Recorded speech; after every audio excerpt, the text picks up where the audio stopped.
So ito, change oil na natin ulit. And after 2084 kilometers. Okay? Drain na natin yung oil. Ito, review natin yung RS8 oil natin kung nagbabawas siya after 2000 kilometers. So itong change oil na to, mag-refill tayo dati nung nakita nyo yung video natin na nag 1,500 na siya kasi nagbawas na siya dati. Ngayon nag-refill tayo. Ngayon ito, tignan ulit natin after 2,000 kilometers. Okay, drain natin.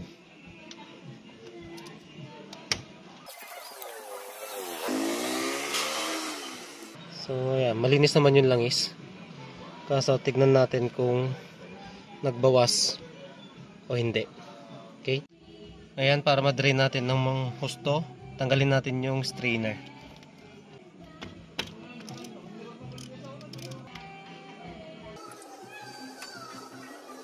So yung langis na yun, nasa 10 ml din siguro yun.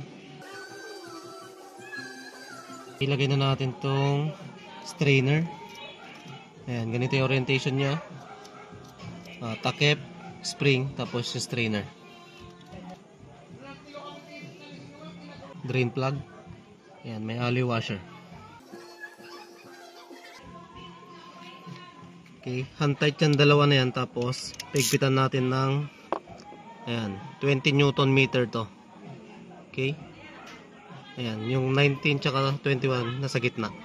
20 Newton meter.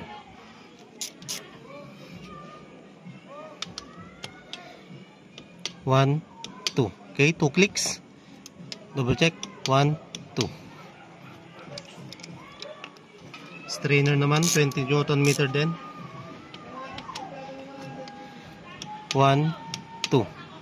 Okay. Ito ngayon, ang gagamitin natin, RS8 na Scooter Ultra. Okay. So maglalagay tayo ng 900 ml.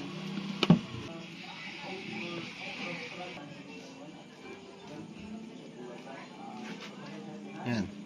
Okay, 900 ml. Lagay natin.